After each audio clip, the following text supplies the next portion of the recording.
सफल कर लो सांसें अपनी, परम पिता को याद कर। सफल कर लो सांसें अपनी, परम पिता को याद कर। व्यर्थ न जाए जीवन अपना, व्यर्थ न जाए जीवन अपना, पल पल को आबाद कर। सफल कर लो सांसें अपनी, परम पिता को याद कर।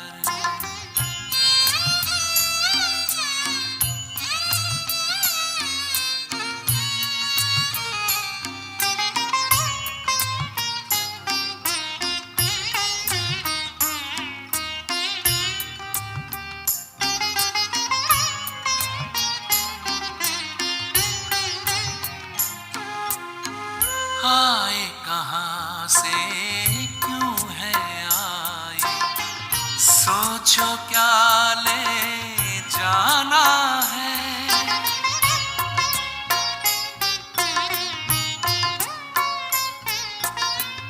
आए कहाँ से क्यों है आए, सोचो क्या ले जाना है।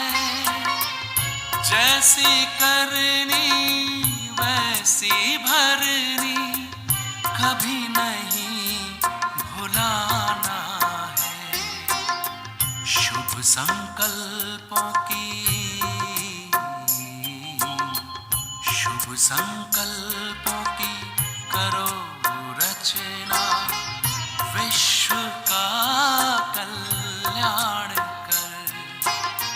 व्यर्थ न जाए जीवन अपना, पल पल को आबाद कर।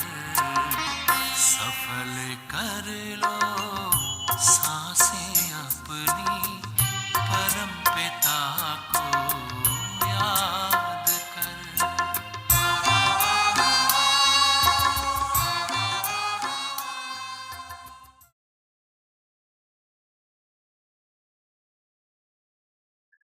ओम शांति।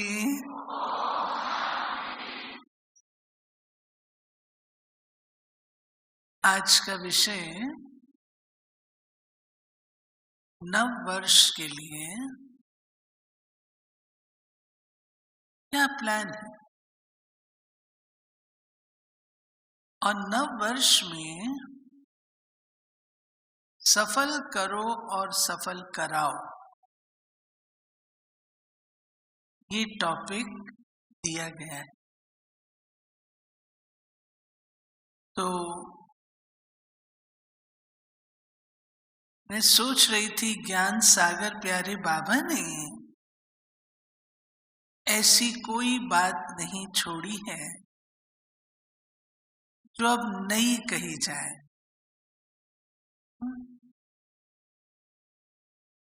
बाबा ने सब प्रकार की बातें हम बच्चों को बता दी, कुछ भी शेष नहीं है। चिड़ियों ने सागर को पूरा हप कर लिया है, लेकिन ज्ञान सागर की एक विशेषता है कि उस ज्ञान को, उन मुरलियों को हम जितना पढ़ते हैं, जितनी बार पढ़ते हैं, उतनी बार कोई न कोई नई बात नजर आती। आप लोगों का अनुभव है? जिसका ये अनुभव है हाथ खड़े करो। अच्छा, मेजॉरिटी। हम बहनें जब मुरली सुनाती हैं क्लास में, तो पहले रात को पढ़ करके सोती हैं, नेक्स्ट डे की मुरली जो क्लास में सुनानी, फिर सवेरे उठ करके अमृत वेले के बाद फिर पढ़ती हैं। और जब क्लास करानी है, मुरली सुनानी है, तो तीसरी बार 3 बार हमारी मुरली हो जाती। और अनुभव ये कहता है, उस एक ही मुरली में तीनों बार आपको कोई ना कोई नई बात महसूस होती है। ये है बाबा की ज्ञान की कमाल। कुछ समय पहले एक मुरली पढ़ी थी, जिसमें बाबा ने हमें हमारे जीवन में लाने के लिए कुछ नई बातें कही थी। और वो भी बाबा ने कहा कि जब तुम बच्चे यज्ञ से निकले थे,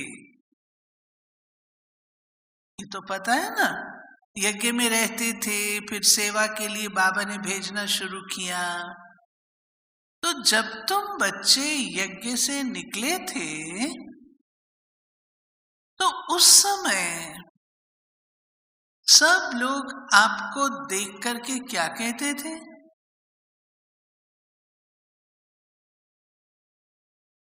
ये कौन है? कहां से आए हैं? ये बड़े विचित्र हैं, बहुत अलौकिक हैं। अनेकों के बीच खड़े होने पर भी तुम बच्चे बहुत स्पेशल नजर आते। ऐसे ही बाबा ने जब ये टॉपिक दिया, तो मुझे उस मुरली की 4 बातें याद आईं, जो बाबा ने कहा, आप बच्चों को अब पुनः ये कार्य करना है। आज हमें अकेला नहीं गिनते, अनेक संस्थाएं कार्य कर रही हैं, उनमें ब्रह्मा कुमारीज भी एक हैं। ये नहीं कहते यही है, नहीं कहते हैं ना? अनेकों में हमको भी एक गिनती कर लेते हैं। हम तो ऐसे नहीं है ना, विशेष है ना। बाप दादा के मुख कमल से जन्मे हमारे जैसा जीवन तीनों लोकों में, तीनों कालों में किसी का नहीं है।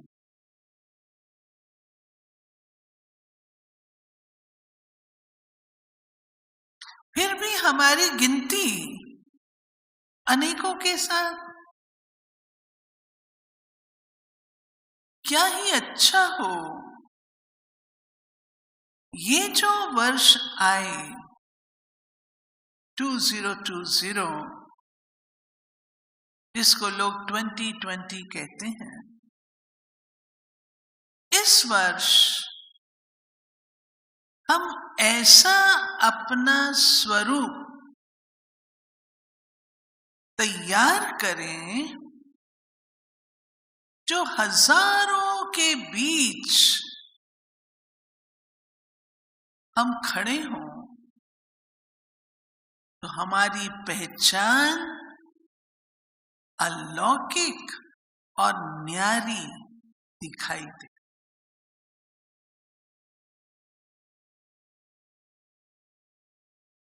कैसे होगा?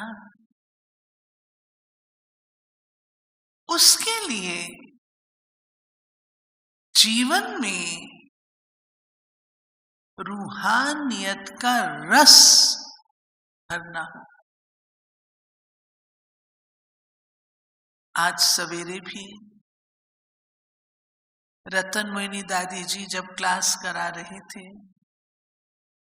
तो नव वर्ष के उपलक्ष्य में यही कहा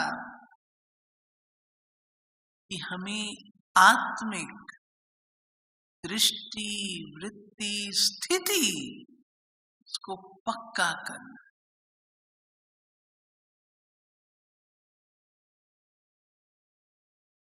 हम सब जानते हैं हम आत्मा हैं, परंतु सारे दिन के 24 घंटे की दिनचर्या में अगर हम हिसाब निकालें तो मैं शुद्ध आत्मा हूं ऐसा समझकर कितने घंटे हम बिताते हैं? कम है ना? संतोष नहीं है। संतुष्टता का सर्टिफिकेट अभी हम अपने आप को नहीं दे सकते हैं। हाँ, कोई दे सकते हैं अपने आप को भी संतुष्टता का सर्टिफिकेट इस विषय में? कोई हाथ नहीं है। ये कार्य हम करें। पहली बात, जैसे कोई विशेष व्यक्ति होता है इस दुनिया का। आज दादी जानकी निकलती है, सब खड़े हो जाते हैं दादी को देखने। दादी जी का एक चित्र हमने देखा, शेखों के बीच में खड़ी है। शेख होते हैं ना अरेबियन कंट्रीज के, सारे शेख लंबे लंबे, एक भी उसमें महिला नहीं है। अकेली दादी शेखों के बीच में खड़ी है। क्या जबरदस्त पहचान अपनी बनाई है।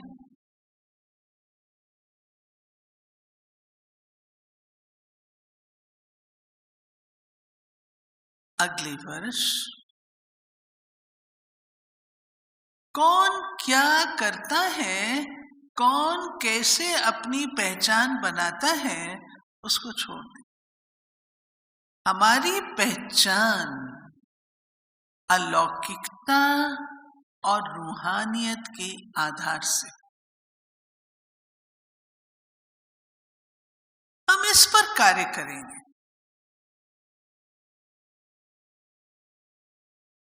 अनेकों के बीच खड़े अकेले नजर आए, देखकर आपको कहे ये तो कोई विशेष व्यक्ति है, विशेष आत्मा है।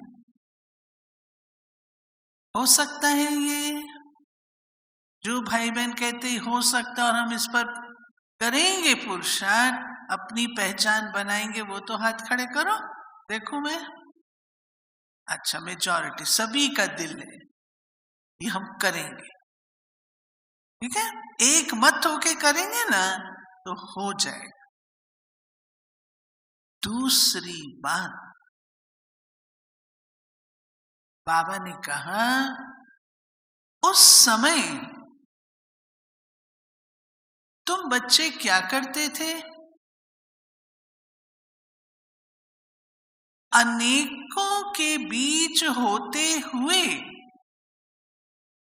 अपने वाइब्रेशंस का प्रभाव अन्य पर डालते थे, अन्य के वाइब्रेशंस का प्रभाव आप पर नहीं आता था। ये दूसरी बात। समझ आई बात? हम लोग घर गृहस्थ में रहते हैं, हम लोग नौकरी धंधे व्यापार में रहते हैं, समाज में रहते हैं। जब हमारा व्यक्तित्व ऐसा अलौकिक होगा तो हमारे वाइब्रेशंस का प्रभाव दूसरों पर पड़ेगा या दूसरों का प्रभाव मुझ पर पड़ेगा? हमारा पड़ना चाहिए ना, हमारा पड़ना चाहिए ना। ये है कार्य, हम कर सकते हैं। बाबा ने हम सब बच्चों को इतना शक्तिशाली बनाया है।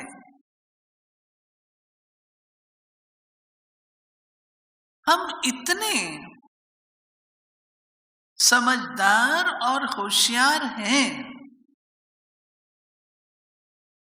जो कोई के भी प्रभाव में, इन्फ्लुएंस में ना आए,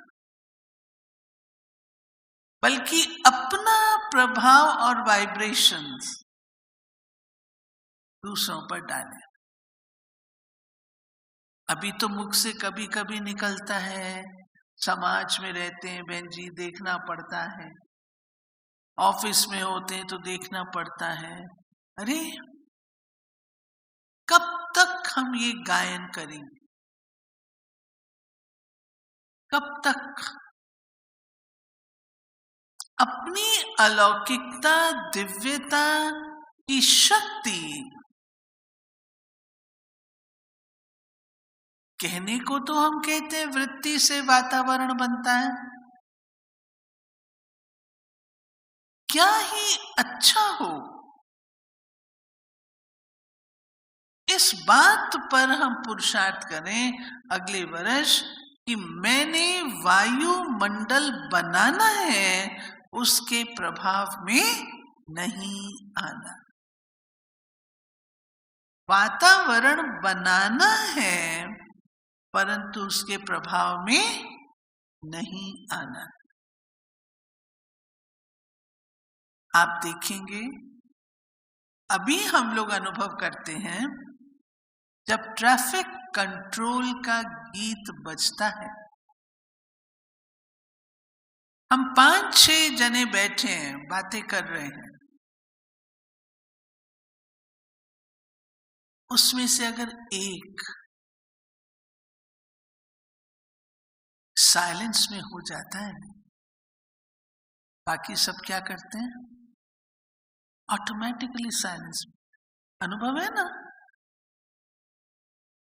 अगर ये प्रभाव अलौकिक का अलौकिक पर पड़ सकता है, तो ये प्रभाव अलौकिक का लौकिक पर भी पड़ सकता है।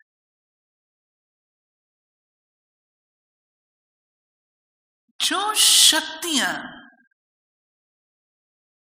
बाबा से हमने ली हुई हैं, हमें से कोई नहीं है जो शक्तिहीन है। कोई जो कहे मैं शक्तिहीन हूं, मेरे में कोई शक्ति नहीं है? अगर कोई शक्तिहीन हो ना, तो यहां बैठा हुआ ना हो। हम सब शक्तिशाली। ये प्रभाव हमें डालना हो। बाबा ने जब बहनों को भेजा था तो 4-5 बातें कही थी। सब बहनों को भेजा था अपने लौकिक से होके आओ। 14 साल के बाद पहली बात, तुम्हारी मोह की परीक्षा होगी। तुम्हारी माँ तुमको देख के दौड़ी दौड़ी आएगी, गले लगाएगी, आंखों से आंसू बहाएगी, तुमने गले नहीं लगना। ये पहली शर्त।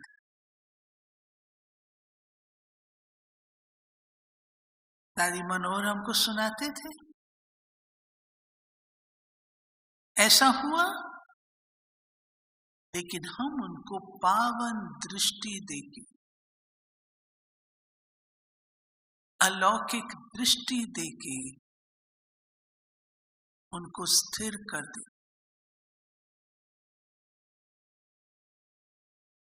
ये अभ्यास केवल लौकिक के साथ नहीं, लेकिन इसे रोज दिन की दिनचर्या में यूज करें। दूसरी बात बाबा ने कही थी दादियों को, खाना तुमने अपने हाथ का बनाकर खाना, अन्न की शुद्धि।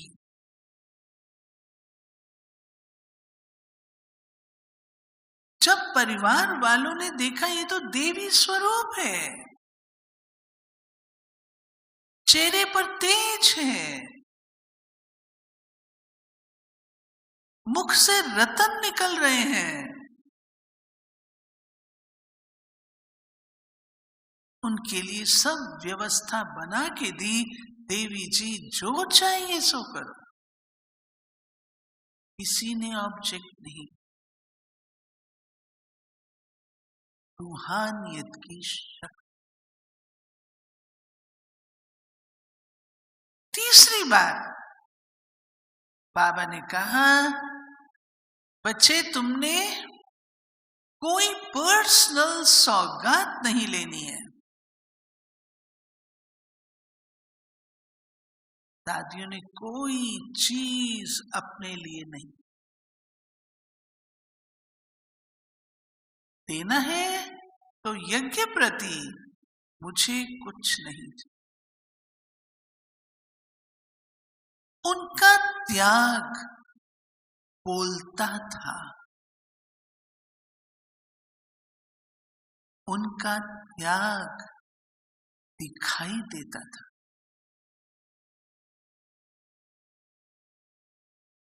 वो त्याग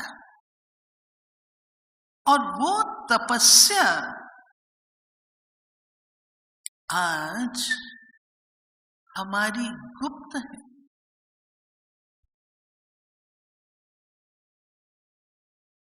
कोई हमें कोई कहता है ये त्यागी वैरागी लोग हैं, कहता है कोई? अपने उस त्याग को हम उजागर करें। बेशक हम कहते हैं हम बेहद के त्यागी, ठीक, बोले तो सही वो बेहद का त्याग।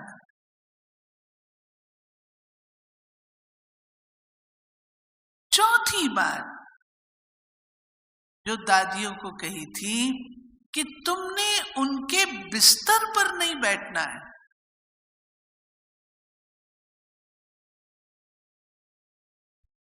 दादियां नहीं,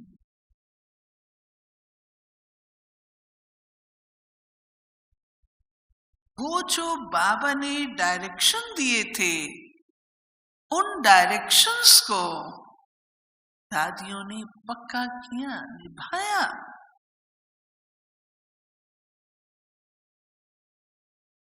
ऐसे ही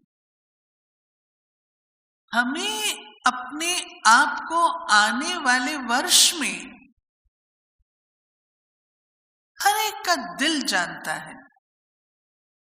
आप अपने दिल पर हाथ रख करके पूछें, क्या सच में हम उस अनुसार चलते हैं? दो बातें मैंने बताई। पहली बात बताई, अनेकों में आप न्यारे नजर आओ, हजारों के बीच खड़े हो, लेकिन आप अलग पहचाने जाओ। इस पर हम पुरुषार्थ करें।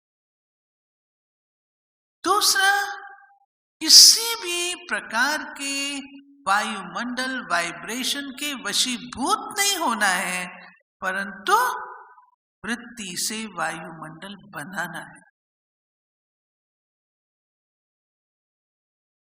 तीसरी बात, कब तक हम भाषण करते रहेंगे?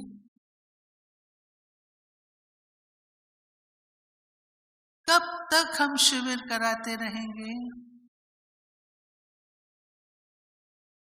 बाबा ने स्पष्ट कहा है, वो समय आएगा जो बच्चे तुम भाषण आदि कर नहीं सकते।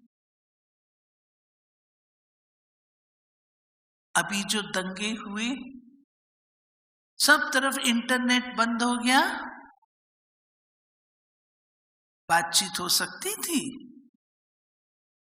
ये रिहर्सल है, ये रिहर्सल है। अगर ये बुद्धि की लाइन क्लियर नहीं होगी, सफाई नहीं होगी, एकाग्रता नहीं होगी, तो बाबा की प्रेरणा को कैसे कैच?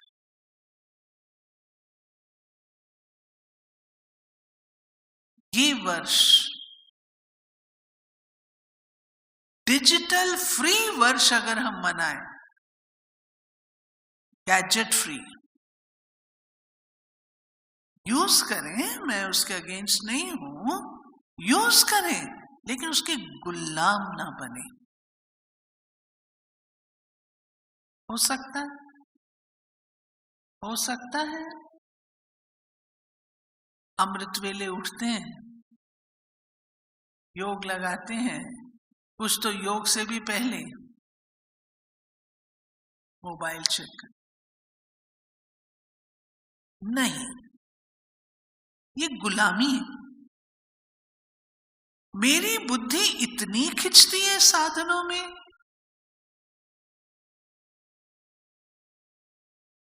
साधन गुम हो जाए, बाबा कम याद आएगा, मोबाइल ज्यादा याद आएगा। ये तो हमारी अवस्था नहीं होनी चाहिए। यूज किया, फिनिश।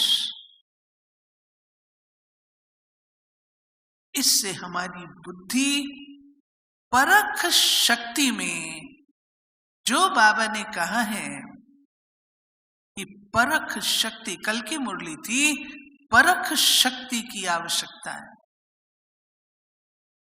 और परख शक्ति के लिए एकाग्रता की आवश्यकता है। एकाग्रता के लिए मन और बुद्धि की सफाई की आवश्यकता है। मन बुद्धि सफाई के लिए अपनी जरूरतों को घटाने की आवश्यकता है।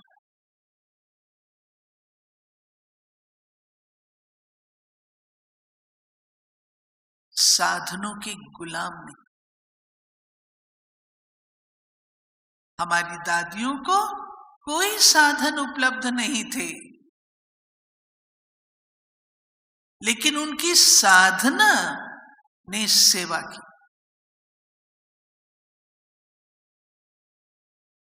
आने वाला वर्ष एक हम लक्ष्य रखें कि हम साधना से सेवा करें।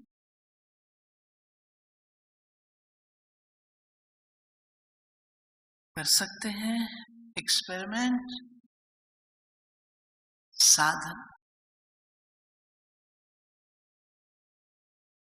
इसके साथ ही बाबा ने कहा कि बच्चे, उस समय जो वारिस निकले,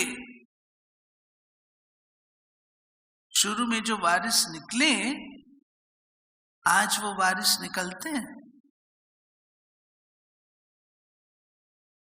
निकल रहे हैं वारिस। क्वांटिटी बढ़ रही है, क्वालिटी कम। क्वालिटी हम सूट बूट स्टेटस पोजीशन को नहीं कहते हैं, क्वालिटी कहते हैं निश्चय बुद्धि, समर्पण बुद्धि। क्वालिटी पढ़े लिखों की नहीं है, क्वालिटी बाबा पर कुर्बान जाने वालों की है। वो क्वालिटी कहां है?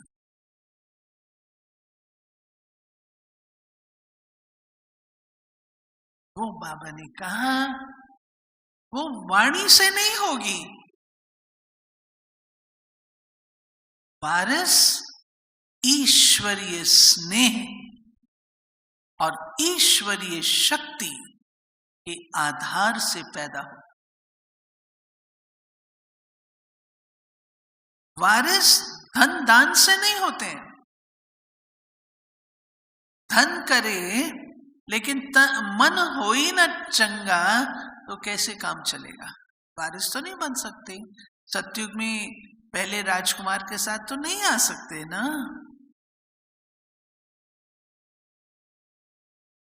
इसलिए ईश्वरीय स्नेह को, ईश्वरीय शक्ति को सेवा में यूज करने की जरूरत है। क्या कोई ट्रेनिंग ऐसी होती है? आज हम लोग stress management, mind management, sleep management, पता नहीं क्या क्या कराते हैं। इनसे नहीं होने वाला। बाबा ने स्पष्ट बोला है, स्पष्ट कहा है। इससे होगा ईश्वरी स्नेह और शक्ति। वो आप कहां से लाएंगे? वो कहां से आएगा? कोई स्टोर हाउस है?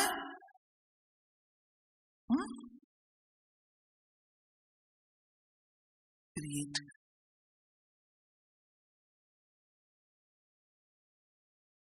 और ईश्वरी स्नेह और शक्ति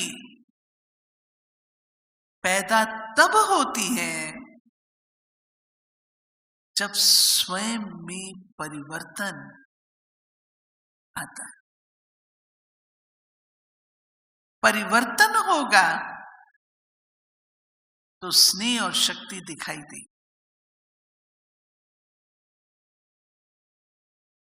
इस आधार से बाबा ने कहा वारिस और क्वालिटी की आत्माएं निकाल।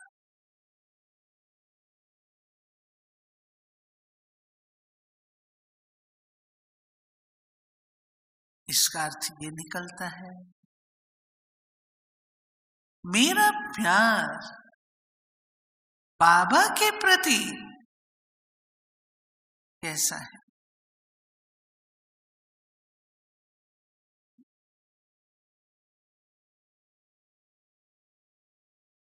मेरा प्यार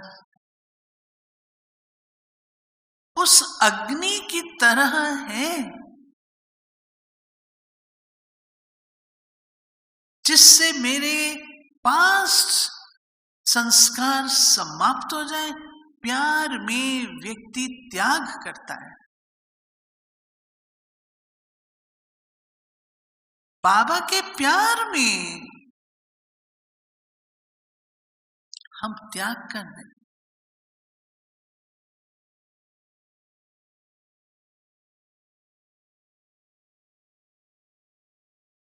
तब शक्ति में।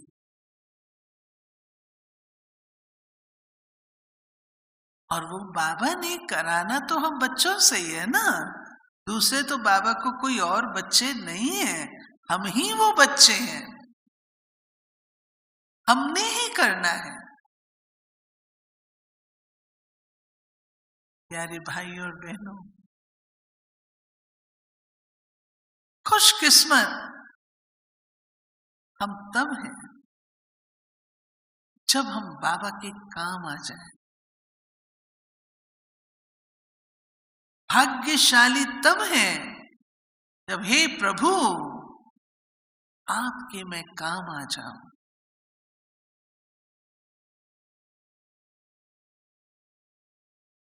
क्या बाबा जो चलन और चेहरे की बात कहते हैं,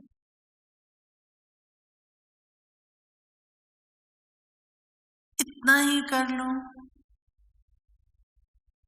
मेरी चलन इतनी दिव्य हो, चेहरा इतना दिव्य हो,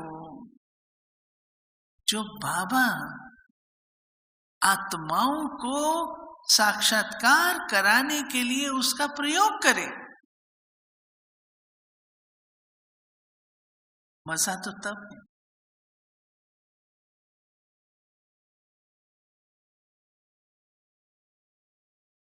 मजा तो तब है ना जब बाबा के काम आए।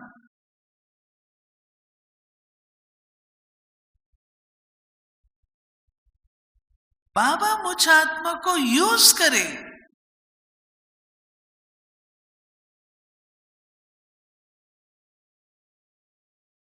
अपने ऊपर ये अटेंशन।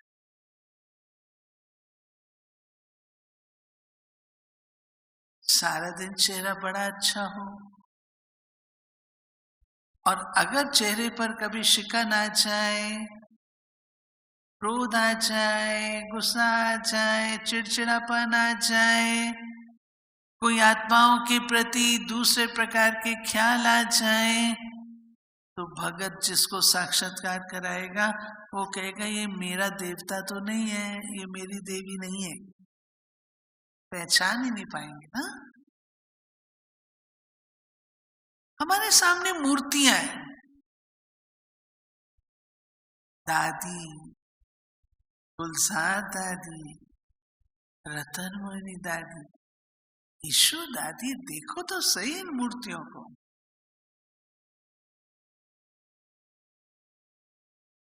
इनसे वो भासना आती।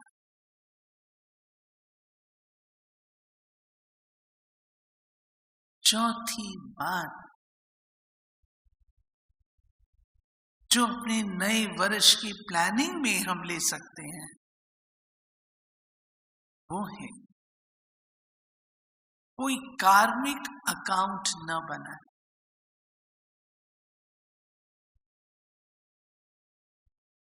अपने कार्मिक अकाउंट्स क्लियर करें, नए नहीं बनाए।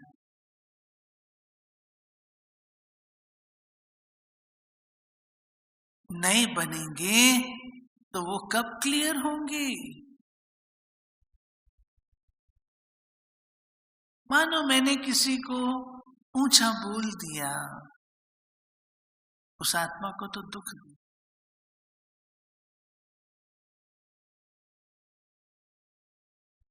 जब तक उसको उन बातों की फीलिंग है, मुझे भी बुद्धि में चैन नहीं आएगा।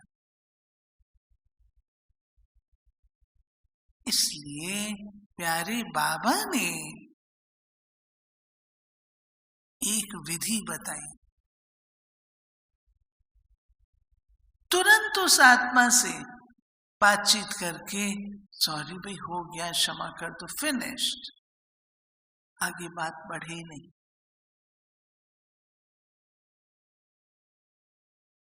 मुझे अपने कार्मिक अकाउंट बनाने नहीं है, न्यारा और प्यारा है।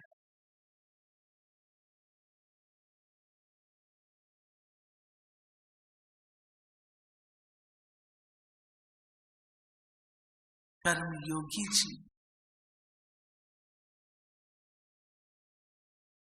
हम कर्म योगी, कर्म करते बाबा को याद करने, क्या बड़ी बात की हमने। अब हम बदलेंगे।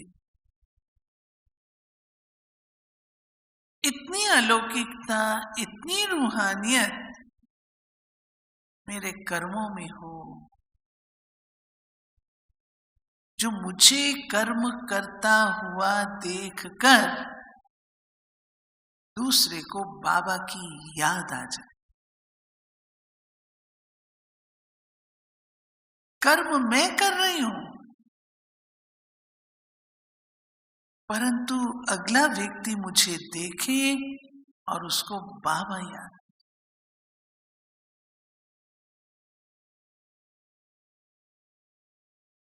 आज हम दादियों को देखते हैं, गुलजार दादी को देखते हैं।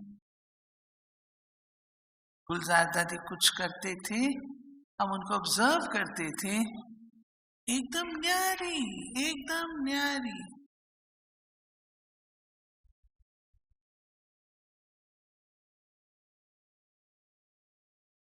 सब दादियों का। दादी जानकी को आपने हलवा बनाते देखा है? कौन याद आता है? बाबा, हम बच्चों को ये काम करना।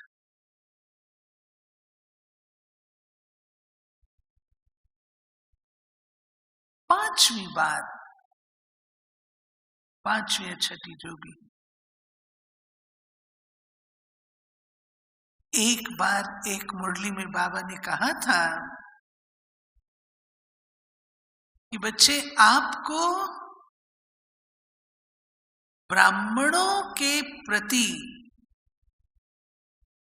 पुण्य कर्म करने। ब्राह्मणों के प्रति पुण्य कर्म क्या है? ब्राह्मणों के प्रति पुण्य कर्म अर्थात कोई आत्मा हिम्मतहीन हो गई है,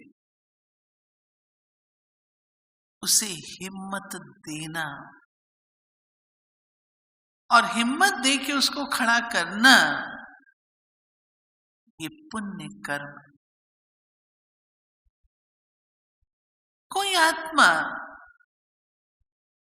उदास,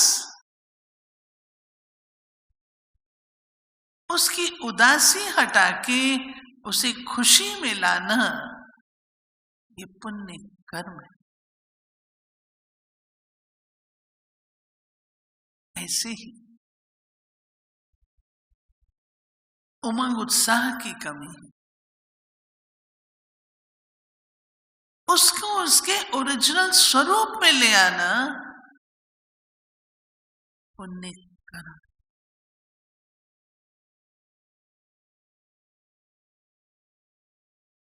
एक वक्त था हम लोग कहा करते थे क्या अपने कर्मों का भोग भोग रहा है। आज हम ये शब्द यूज नहीं कर सकते, बड़े हो गए हैं ना, बड़े हो गए। आज हम ये शब्द यूज नहीं करेंगे कि अपने कर्मों का भोग भोग रही है। नहीं, नेवर।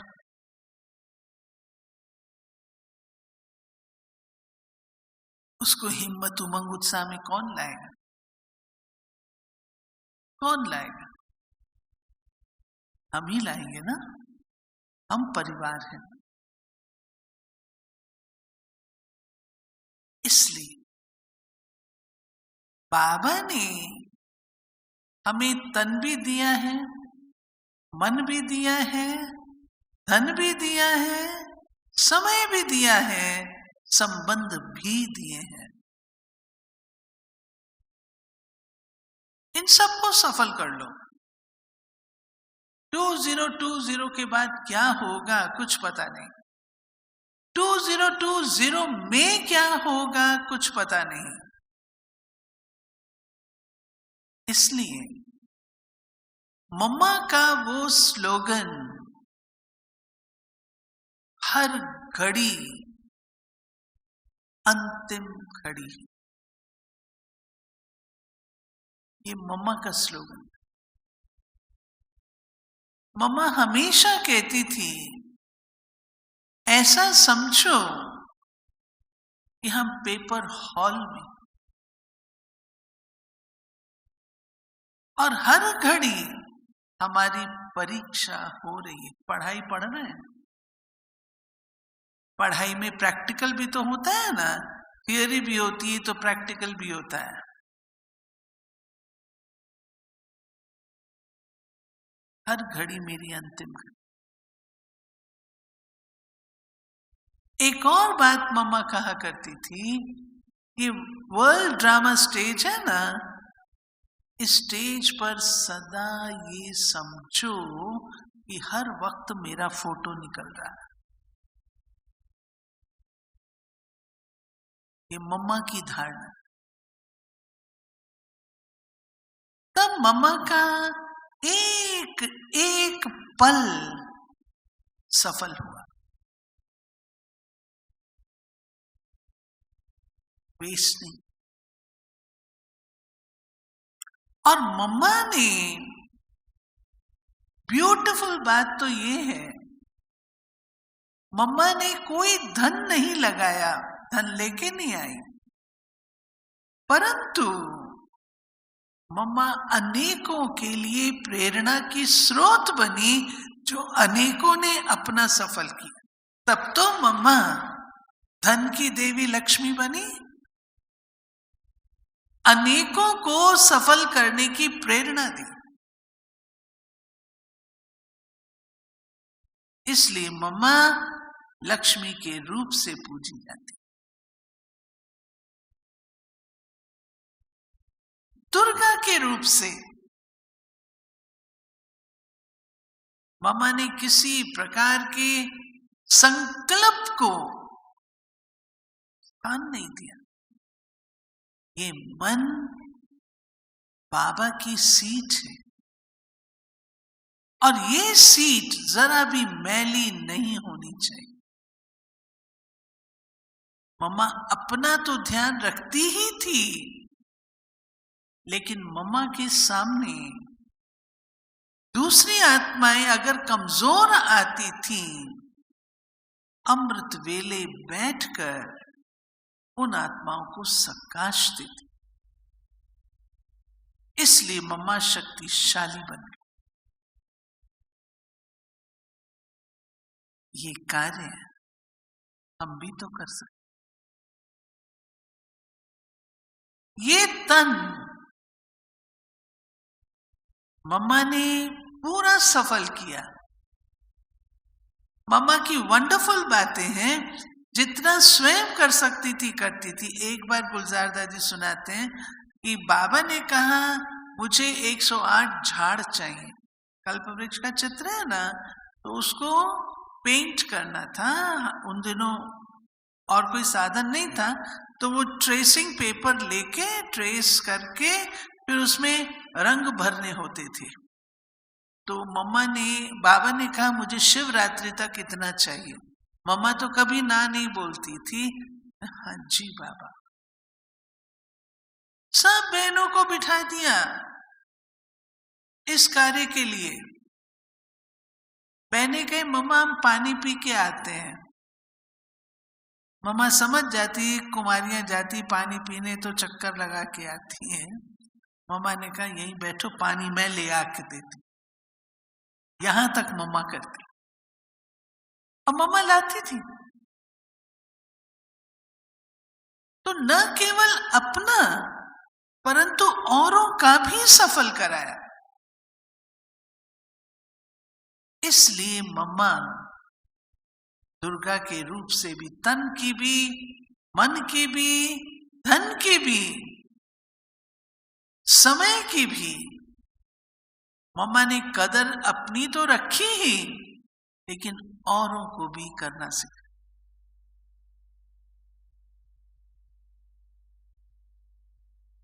इसलिए हम सब समझदार बैठे हैं। हम सब के पास बाबा ने तन दिया है। मैंने ऐसी माताएं देखी हैं, ठंड होती है, बाहर नहीं निकल सकती।